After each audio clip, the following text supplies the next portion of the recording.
BRS సర్కార్‌ల ASHA వర్కర్ల బతుకులు ఆగమైనాయి. ఆళ్ళకి సరైన జీతాలు లేవు. ఇచ్చే జీతం ఎప్పుడొస్తదో ఏమో! కానీ కాంగ్రెస్ సర్కార్ వచ్చినంక కరెక్ట్‌గా ఒకటో తారీఖున అకౌంట్‌లో జీతం పడతది. అది కూడా గొర్రె తోక బెత్తడు అన్నట్టు గాకుంటా గౌరవ వేతనం 18,000 వస్తది అని షాతాడు పొడుగు డైలాగులు కొట్టిండ్రు కదా కాంగ్రెస్ పార్టోళ్ళు. హాగో అయి ఏమయ్యనో అని అడుగుతున్నారు ఆశా వర్కర్లు. గింజలేరుకొని బుక్కిన కాడనే ముక్కు రాకుతదట కోడి. అట్లనే చేసింది మమ్ముల కాంగ్రెస్ సర్కార్ అన్నట్టు జంగులేపిండ్రు తెలంగాణలో ఉన్న ఆశా వర్కర్లంతా. 3 నెలల నుంచి జీతాలు ఇవ్వకుండా ముప్పు తిప్పలు పెడితే మేము ఏడ జావాలే, ఏడికి పోవాలన్నట్టు కోటిలున్న డిఎంహెచ్ఓ ఆఫీస్ ముంగట మొరబెట్టుకున్నారు. 18,000 జీతం ఇవ్వాలని అధికారంలోకి రాకముందు అన్నారు. అధికారంలోకి వచ్చినాక కొండె నాలుకకి మందు పెడితే ఉన్న నాలుగు కూసిపోయింది అన్నట్టు చేస్తున్నారు.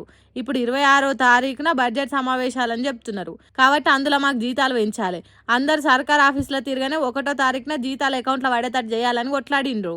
పోలీసులతో ఫైటింగ్ చేసినంత పని చేసిండ్రు. సర్కారు పెట్టిన పోలీసులు పాపం ఆ ఆశా వర్కర్ అక్కలను గుర్ర గుంజుకపోయిండ్రు.